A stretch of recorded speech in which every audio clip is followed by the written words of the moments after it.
एक ऐसे राजा की कहानी जिसका कोई बेटा नहीं था, कोई पुत्र नहीं था। वो बहुत परेशान था। अंत में उसे किसी ने कहा कि आप तांत्रिकों के पास जाइए, उनके पास में उपाय होते हैं। तो तांत्रिकों के पास में गया राजा। उन्होंने कहा कि आपको एक छोटे बच्चे की बलि देनी होगी, उसके बाद आपको पुत्र प्राप्ति हो जाएगी।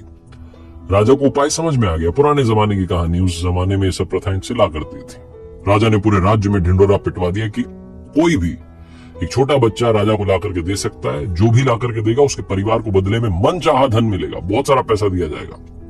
उस राज्य में एक गरीब परिवार था, उनके बहुत सारे बच्चे थे। तो उन्होंने सोचा कि एक बच्चा है, निकम्मा है, नाकारा, कोई काम तो करता नहीं है, इसको दे देते हैं ले जा करके राजा को। हमारे किसी काम का नहीं है, बलि अगर इसकी चढ़ भी जाएगी, अगर ये मर भी गया तो हमें कोई फर्क नहीं पड़ेगा, बदले में बहुत सारा पैसा मिलेगा। ये सोच करके उस परिवार ने उस बच्चे को राजा को सौंप दिया। तांत्रिक आ गए, राजा को बुलाया गया, बच्चे को बुलाया गया, सारी तैयारी की गई बलि चढ़ाने की। राजा ने उस बच्चे से पूछा कि बेटा आपकी कोई आखिरी इच्छा है? तो उस बच्चे ने कहा हाँ, मुझे थोड़ी रेत ला करके दे दीजिए, मिट्टी ला करके दे दीजिए। राजा को समझ में नहीं आया, पता नहीं क्या करेगा। इच्छा पूरी की गई, रेत लाई गई, मिट्टी लाई गई। उस बच्चे ने उस रेत मिट्टी को मिला करके 4 छोटे छोटे महल बना दिए, और महल बनाने के बाद एक उसने 3 महल तोड़ दिए। चौथा वाला जो था, उस महल के सामने वो हाथ जोड़ करके बैठ गया, प्रार्थना करने लगा। और उसके बाद जब उसने प्रार्थना पूरी की तो उसने कहा ठीक है, बलि चढ़ा दो। तांत्रिक चौंक गए, राजा डर गया कि ये क्या कर रहा है। तांत्रिकों को लगा पता नहीं कौन सी विधि कर दी। राजा ने पूछा कि आपने क्या किया? उस बच्चे ने कहा कि कुछ भी नहीं, बस 3 महल थे वो तोड़ दिए, चौथे वाले में प्रार्थना की। राजा ने पूछा कि थोड़ा बताओ, समझ नहीं पाए। तो बच्चे ने कहा कि पहला महल जो बनाया मैंने अपने माता पिता का था। मेरे माता पिता की, मेरे मम्मी पापा की जिम्मेदारी थी कि वो मेरी रक्षा करते, लेकिन उन्होंने पैसे के लिए मुझे बेच दिया। दूसरा महल रिश्तेदारों का था, सगे संबंधियों का था। उनकी जिम्मेदारी थी, कर्तव्य था कि मेरे माँ बाप को सिखाते, समझाते कि ऐसा ना करें। उन्होंने भी नहीं समझाया, तो उस महल को भी मैंने तोड़ दिया। तीसरा महल जो था वो राजा का था, आपका था।